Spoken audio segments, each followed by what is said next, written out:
Thank you, Mr. President. There can be no doubt Elon Musk is a patriot. He has revolutionized entire industries, whether it is PayPal, Tesla, SpaceX, Neuralink. Across his businesses, there are so many things that he could be working on. But when President Trump asked him to join the administration, he answered that call. He said yes, and he committed himself to serving the American people and helping get this fiscal house in order. In many ways, he is tackling one of the biggest threats to our nation's sovereignty, and that is our debt, $36 trillion in debt. He understands that our fiscal path is unsustainable. And today, we are spending more money to service our debt than to fund our entire military. And as this debt grows, it will become more and more difficult to fund basic government functions. That is why he is leading the Department of Government Efficiency, trying to rein in reckless spending and to get this country back on the track to fiscal health. Now, so far, DOGE has had a lot of success.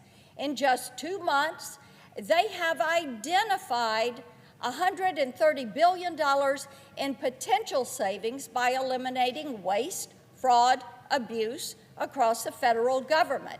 They hope that that number, and they fully expect that number to reach $2 trillion by the time we get to Independence Day next year, which, by the way, will be our 250th birthday.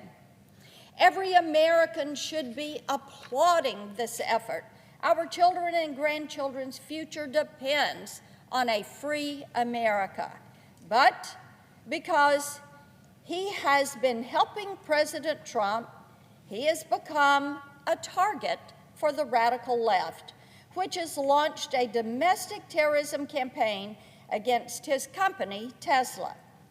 In Las Vegas, suspects set Tesla vehicles on fire with Molotov cocktails. In Oregon, a man shot up a Tesla dealership. And across the country, Tesla owners have had their cars destroyed with arson and vandalism. Now, some of these Democrat-aligned groups are organizing a global day of action on Saturday to target Tesla. The reason for this campaign is simple. In November, the American people rejected the left's radical agenda. They said, enough of this. Well, our friends across the aisle have lost the debate, but instead of making a better pitch to voters, they are trying to stop Republicans with violence and intimidation. The Democrats spent the last 4 years denouncing domestic terrorism and supporting EVs, yet now they are eerily silent. And when they do comment, they celebrate Tesla's setbacks. Tim Walz, Democrats' failed VP candidate, claimed he gets a daily boost from checking on Tesla's stock price, which has declined amid the terrorism campaign.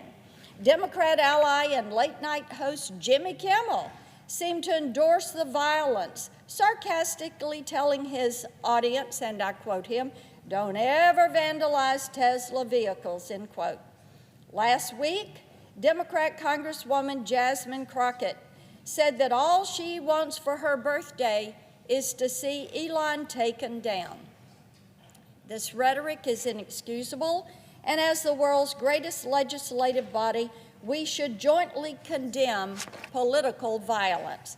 That's why I'm asking for unanimous consent to pass the resolution that condemns the horrific acts of violence, arson, and domestic terrorism committed against Tesla dealerships and facilities. There is no reason why Democrats should oppose this resolution.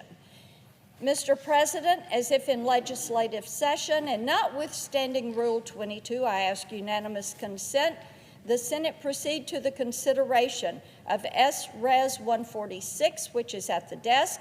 Further, I ask that the resolution be agreed to, the preamble be agreed to, and that the motions to reconsider be considered made and laid upon the table with no intervening action or debate. Is there objection? Mr. President. Senator